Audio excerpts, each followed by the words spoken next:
मित्रों, R K education guideline पर आप सभी का स्वागत है। और पिछले वीडियो में हमने पाचन तंत्र के बारे में पढ़ा, मानव की आहार नाल के बारे में पढ़ा और उसके समस्त अंगों का वर्णन भी हमने किया है, डायग्राम को भी हमने देखा है।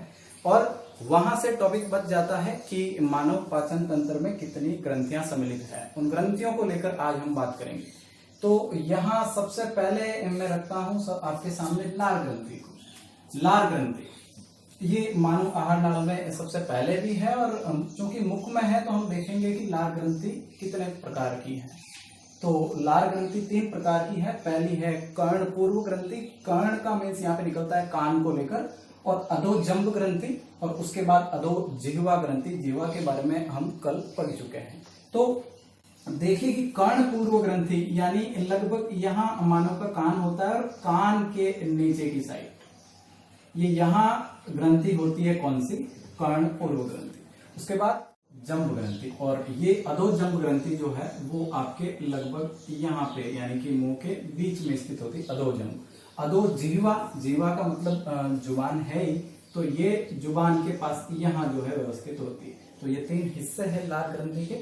और अगर मेन रूप से देखा जाए तो लार ग्रंथि, वैसे तो हम कहते हैं कि भोजन को लसलसा बनाती है, उसे फिसलनदार बनाती है, और ये बात है भी असल में कि लार ग्रंथि में से श्लेष्म स्त्रवण होता है श्लेष्म का, और एक सीर में जैसा पदार्थ भी निकलता है और उनसे भोजन लसलसा बनता भी है। लेकिन उससे भी आगे हमें बढ़ना चाहिए कि लार ग्रंथि में एंजाइम आखिरकार कौन सा है। तो लार ग्रंथि में एंजाइम है टाइलिन। टाइलिन नामक एंजाइम है और वो बड़े पॉलीसेकेराइड को छोटे पॉलीसेकेराइड में डिवाइड करता है। कैसे? कि आपने भोजन में जितना भी स्टार्च खाया है, अब ऐसा भी नहीं है कि पाचन आमाशय में होगा या पाचन छोटी आंत में होगा, पाचन मुख से ही शुरू हो जाता है। असल में घटना ये है, तो आपके भोजन में स्टार्च की जो मात्रा है वो जो है पचित होगी कहाँ पे?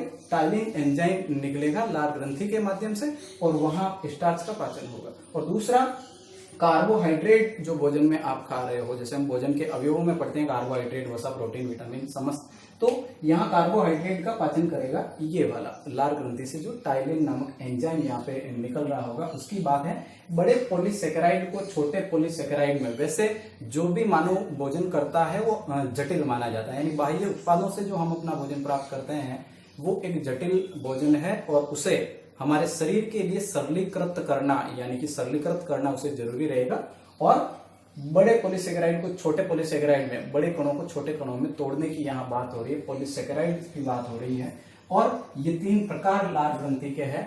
और उसके बाद आगे चले तो दूसरे नंबर पे आपके पाचन में ग्रंथि है अग्नाशय ग्रंथि। और यहाँ मैं अग्नाशय ग्रंथि में पहला पॉइंट ये लिख रहा हूं कि ये एक मिश्रित ग्रंथि भी है। मिश्रित ग्रंथि का क्या मतलब हुआ? देखिए, ग्रंथियां जो है वो 2 प्रकार से हो सकती है। एक तो हम कहते हैं कि अंतःस्त्रावी ग्रंथि हो सकती है। ग्रंथियां जब पढ़ेंगे तो इस बात को डिटेल से लेंगे, लेकिन अभी ये छोटा कंसेप्ट क्लियर करते हैं कि मिश्रित ग्रंथि आखिरकार ये क्यों कहलाए। और दूसरा जो तंत्र होता है वो होता है बहिस्त्रावी ग्रंथि। अंतःस्त्रावी और बहिस्त्रावी एक ऐसी ग्रंथि जो अपने हार्मोन्स को नलिकाओं के माध्यम से निकालती है, यानी कि बंद नलिकाओं में अपने हार्मोन्स को जो है स्त्रावित करती है, उसे हम कहते हैं बहिस्त्रावी ग्रंथि। और वो बहिस्त्रावी तंत्र में भी सम्मिलित होती है। और अंतःस्त्रावी ग्रंथि से मतलब है कि वो अपना हार्मोन सीधा रक्त में डालेगी, वो सीधा खुला अपने हार्मोन को छोड़ेगी, तो हम कहेंगे कौन सी ग्रंथि है? अंतःस्त्रावित ग्रंथि। अब बात असल में ये हुई कि अग्नाशय जो ग्रंथि है वो 2 प्रकार के हार्मोन निकालती है। कौन से? एक हार्मोन है इंसुलिन, ये वाला, और दूसरा हार्मोन है ग्लूकेगॉन।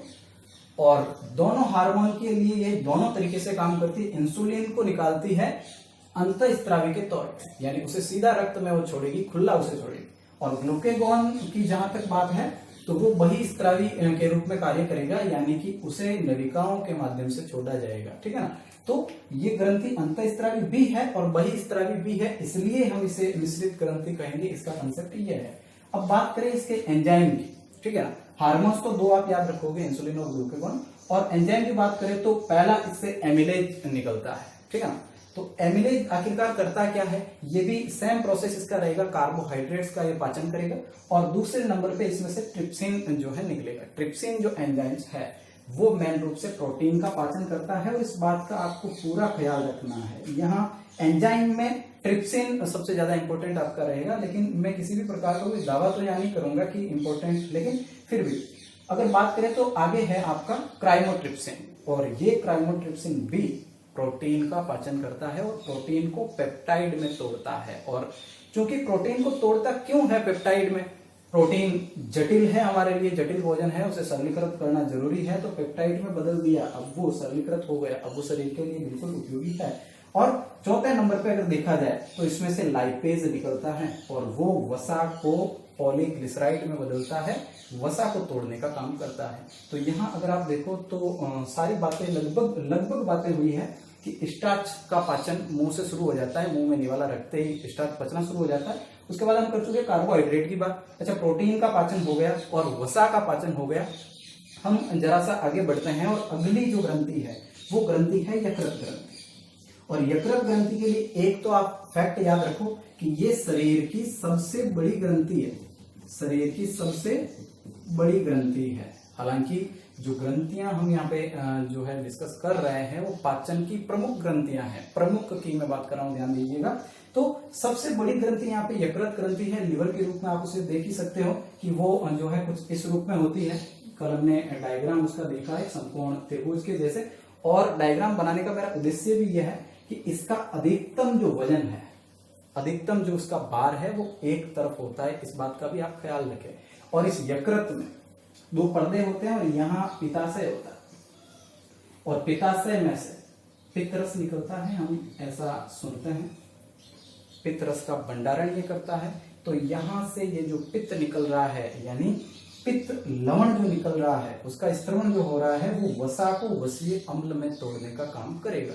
तो ये है यकृत को लेकर ये बात है। और एक और फैक्ट छोटा सा आपको याद रखना चाहिए कि यकृत का जो वजन है वो लगभग 1 किलो 200 ग्राम, यानी हम कह सकते हैं 1200 ग्राम से लेकर के 1500 ग्राम तक इसका वजन होता है, ठीक है ना।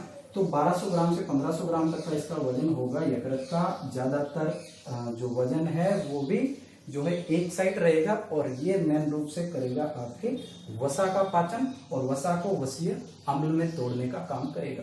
अब चूंकि ये ग्रंथियां हो गई है तो उसके बाद हमें एक छोटी सी बात और समझनी है और वो ये है कि मानव पाचन तंत्र में 2 अंग ऐसे हैं जो अनावश्यक हैं और इनको लेकर 10वीं बोर्ड में 2-3 बार सवाल पूछा गया है कि 2 अनावश्यक अंग कौन से हैं। तो सुनिए आपकी अनावश्यक अंग कौन से हैं। पहला मैं बात करता हूं और वो है अक्कलदाढ़। बिल्कुल इसको अक्कलदाढ़ ही कहेंगे हम। अक्कलदाढ़ जो होती है उसका कोई उपयोग नहीं है किसी भी प्रकार का और वो उम्र के अकॉर्डिंग ही आती है। और दूसरा जो अंग है हम कहेंगे अपेंडिक्स, ठीक है ना। तो ये आपके जो अपेंडिक्स होगा हिंदी में हम उसे कहेंगे कर्मी रूपी परिशेषिका। याद रखें इसका नाम, इसको लेकर भी सवाल पूछा गया है कि कर्मी रूपी परिशेषिका, यानी कि जो अपेंडिक्स है उसका कोई उपयोग नहीं है शरीर में। जब भी तकलीफ होती है तो डॉक्टर उसे निकाल भी लेता है। और ये आखिरकार क्यों होता है ऐसा, इस बात को भी आप समझिए कि हम ऐसा क्यों करते हैं। ये जो कर्मी रूपी परिशेषिका है इसको निकाल लिया जाता है क्योंकि ये अनावश्यक अंग है। क्यों निकाला जाता है देखें, कल हमने देखा है बड़ी आंत को लेकर। ये इस तरीके से मोटी सी आंत होती है, ज्यादा व्यास वाली आंत। अगर आपको याद हो तो मैंने लगभग इसे 2 मीटर बताया था। और ये है आपकी बड़ी आंत। बड़ी आंत के 3 हिस्से। परिशेषिका जो है वो एक अवशेषी अंग भी हम उसे कह सकते हैं। और दूसरा ये जो है हमने कल पढ़ा है कि ये बड़ी आंत के 3 भाग होते हैं, पहला भाग, दूसरा भाग, तीसरा भाग, जिसमें अंधनाल है, वदांत्र है, उसको लेकर। और यहाँ ये पहला भाग जो है जिसे हम कहते हैं अधांत्र या अंधनाल, इस अंधनाल से जुड़ी होती है आपकी कर्मी रूपी परिशेषिका। यानी अगर देखें तो लगभग यहाँ, और ये 4 से 5 इंच लंबी एक नली होती है और 4 से 5 इंच लंबी नली, और इसके मुंह पे यहाँ ऊतकों का बना एक पल्ला रहता है, ये लॉक रहती है अपने आप में। और यदि अपशिष्ट यहाँ ज्यादा देर तक ठहरे तो होगा यूं कि ये उत्तकों का पल्ला यहाँ पे नष्ट होने लगेगा और इसके अंदर अपशिष्ट जो है प्रवेश कर जाएगा। अब जब इसके अंदर अपशिष्ट प्रवेश कर चुका है तो यहाँ तो बिल्कुल मांसपेशियां हैं जो बिल्कुल अपशिष्ट को गति करवा रही है, लेकिन यहाँ कोई गति करवाने वाला नहीं है और इस दौरान ये यहाँ पे लंबे समय के लिए ठहर जाएगा और ऐसी स्थिति में ये कृमि रूपी परिशेषिका सड़ जाएगी और हम कहेंगे कि अपेंडिक्स की प्रॉब्लम हो गई है और ऐसी स्थिति में डॉक्टर इसे काट के निकाल भी सकता है। तो यूं कहा जा सकता है कि ये अनावश्यक अंग है, अवशेषी अंग भी हम इसे कह सकते हैं, कृमि रूपी परिशेषिका जो आपकी अपेंडिक्स है। तो ये यहाँ तक था आपका पाचन तंत्र की ग्रंथियां और उनके बारे में सारा वर्णन और एंजाइम्स को लेकर। पढ़ते रहिए, तब तक के लिए धन्यवाद।